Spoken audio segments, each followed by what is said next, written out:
क्यों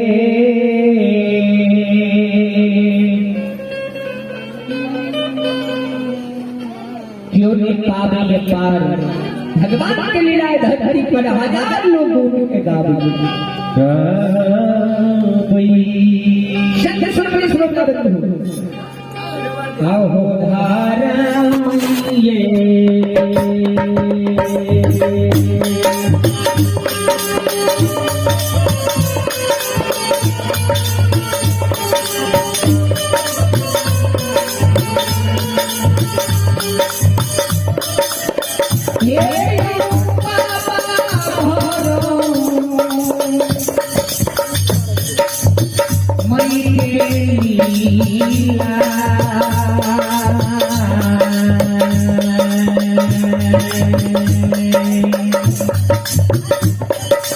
दुनिया में लाडली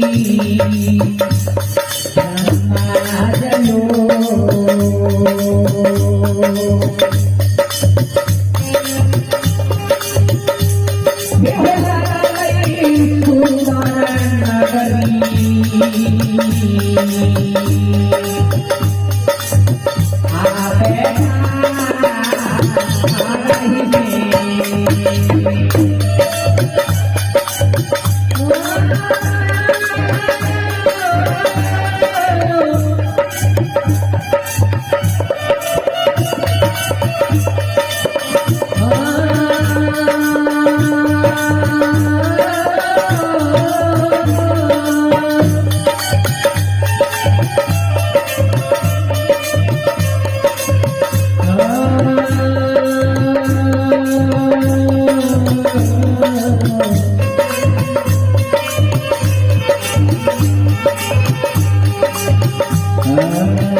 काम का ये काम लगा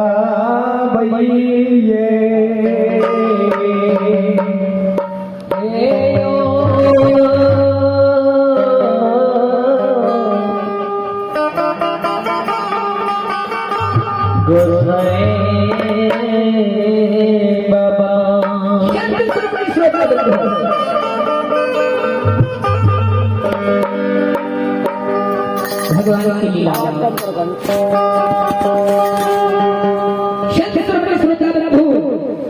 ऐसे प्रकट की बात के मुखारबिंद से हम सब सुने हैं ज्योति बाबा के प्रसंग गए। अब उस समय आ गए के लिए गुरु महाराज हमारा मेरे नंदू बाबा का मगर पूरा छोड़ रहा है ज्योति बाबा के प्रसंग कहीं चल ज्योति बाबा के भगवान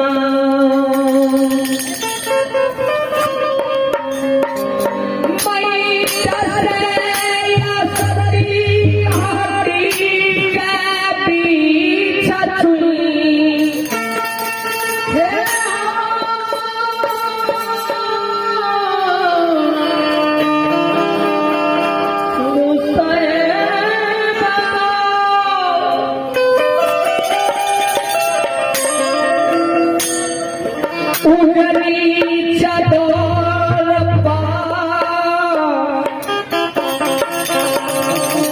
चुनी चुनी के बीच सुइया धागा से सी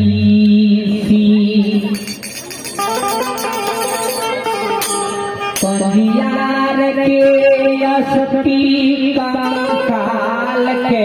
तैयार कईर के दुली में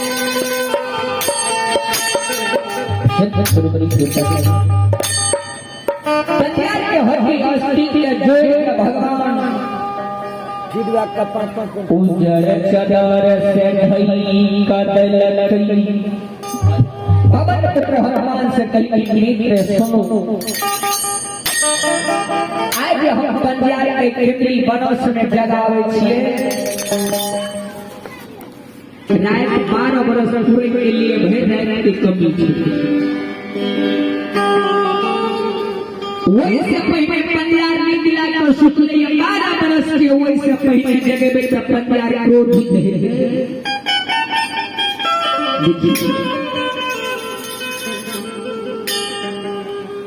अगर पंजियार गुस्सा में मुंह से दुर्भाग्य की टाइम है